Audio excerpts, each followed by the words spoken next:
नमस्कार। First Hindustan news channel में आपका स्वागत है। मानक के बाद भी पर्यटन के मानचित्र से गायब छपरा का डच मकबरा आखिर क्यों? सारण की स्मृति, संस्कृति व विरासत यहाँ बिखरे प्राचीन स्मारकों में झलकती है। इन्हें सहेज व संवार कर पर्यटकों के लिए आकर्षण का केंद्र बनाया जा सकता है। छपरा में करिंगा के पास स्थित करीब 300 साल पुराना मकबरा व कब्रिस्तान यहाँ के डच कनेक्शन की याद दिलाता है। यह तत्कालीन डच गवर्नर जैकबस वान हॉर्न की याद में बनाया गया है। यह पर्यटन केंद्र में स्थापित होने के लिए सभी मानकों को पूरा करता है। पर्यटन अब देश का सबसे बड़ा सेवा उद्योग बन गया है। इसका राष्ट्रीय सकल घरेलू उत्पाद में 6.23 और रोजगार में 8.78% के करीब योगदान है। ऐसे में छपरा वासियों का यह सवाल जायज है कि पर्यटन के मानचित्र पर छपरा का डच मकबरा आखिर कब स्थापित होगा। बता दूं कि इस डच मकबरे से महज 3 किलोमीटर के फासले पर स्थित द्वारका धाम मंदिर नैनी इन दिनों आकर्षण का केंद्र बन चुका है। रोजाना हजारों भक्त और पर्यटक के इस मंदिर को देखने और पूजा अर्चना करने आते हैं। अगर यह डच मकबरा जो करिंगा में स्थित है सारण का पर्यटन स्थल बना दिया गया तो दर्शकों को दो ऐतिहासिक स्मारक का नज़ारा मिल सकता है। देखना है कि मौजूदा सरकार और पुरातत्व विभाग के इस मकबरे का पुनः निर्माण करने के प्रति सकारात्मक या नकारात्मक के रुख क्या है। यह सवाल यही नहीं बल्कि यहाँ के मौजूदा संरचनाओं को एक ऐतिहासिक स्थल में बदलने की 1 साल पूर्व प्रारंभ की गई सरकारी कवायद को लेकर है।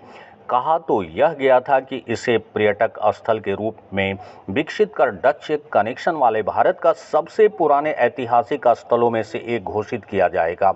इससे कथन के करीब 1 साल गुजर गए। सरकारी फाइलें दौड़ती रही लेकिन धरातल पर अब तक कोई काम नहीं दिखा।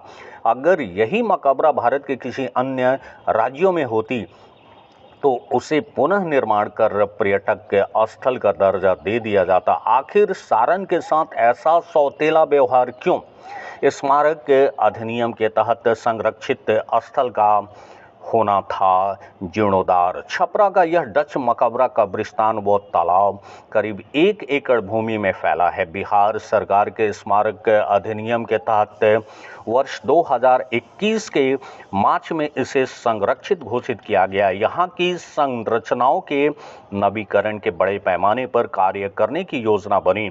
पारसी व डच शैली की वास्तुकला से निर्मित यहाँ के 2 मकबरे की मरम्मत का काम भी 1 साल पहले ही शुरू होना था। पोखरे का जीर्णोद्धार, आगंतुकों के लिए बेंच, पर्याप्त रोशनी और यहाँ अन्य सार्वजनिक सुविधाएं स्थापित होनी थी। अब तक इस संरक्षित स्थल की घेराबंदी का भी काम नहीं हुआ।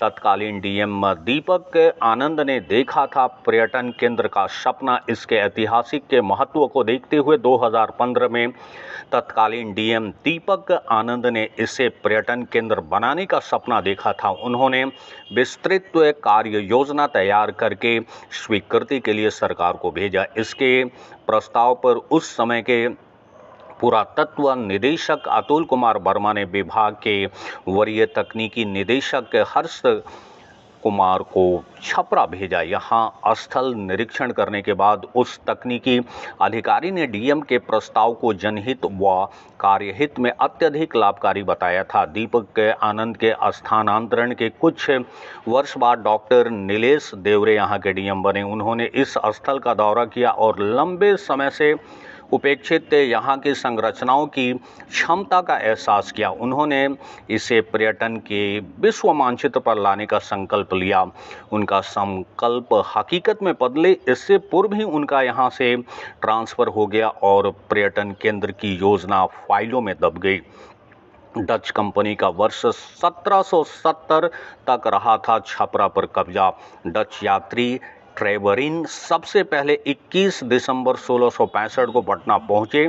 उसके बाद उन्होंने पटना से बाहर की पहली यात्रा छपरा की। छपरा में उस समय नूनिया समुदाय के लोग मिट्टी से नूनी एकत्र कर सूरा का उत्पाद करते थे। यहाँ के सूरा की क्वालिटी सबसे बेहतरीन मानी जाती थी, इसलिए यहाँ सोरा का शुद्धिकरण भी किया जाता था। डच इसका यहाँ से व्यापार करने लगा। सारन गजेटियर के अनुसार छपरा पर डचों का कब्जा 1770 तक रहा। ऐतिहासिक स्थल का अर्थ सिर्फ ऊंची मीनारें, मकबरा या संगमरमर का महल ही नहीं होता, बल्कि ऐसे स्थान जहां इतिहास के महत्वपूर्ण घटनाओं या महापुरुषों का जीवन वृत्तांत जुड़ा होता है। सारन में ऐसे ऐतिहासिक स्मारक मौजूद हैं जिन्होंने इतिहास में अपनी महत्वपूर्ण भूमिका निभाई है। उनमें से कई को पर्यटन स्थलों की दर्जा दी गई है और कितनों को नहीं। सवाल यह उठता है कि भारत सरकार और पर्यटक के विभाग आखिर इस डच मकबरे को पर्यटक स्थल का दर्जा देने में क्यों हिचकिचा रही है, जबकि छपरा के करेंगा स्थित डच मकबरा पर्यटन केंद्र में स्थापित होने के सभी मानकों को पूरा करता है। अगर यह डच मकबरा को पर्यटन केंद्र का दर्जा दे दिया जाता है तो छपरा के निवासियों के लिए रोजगार का साधन उपलब्ध हो सकता है और कई बेरोजगार को रोजगार भी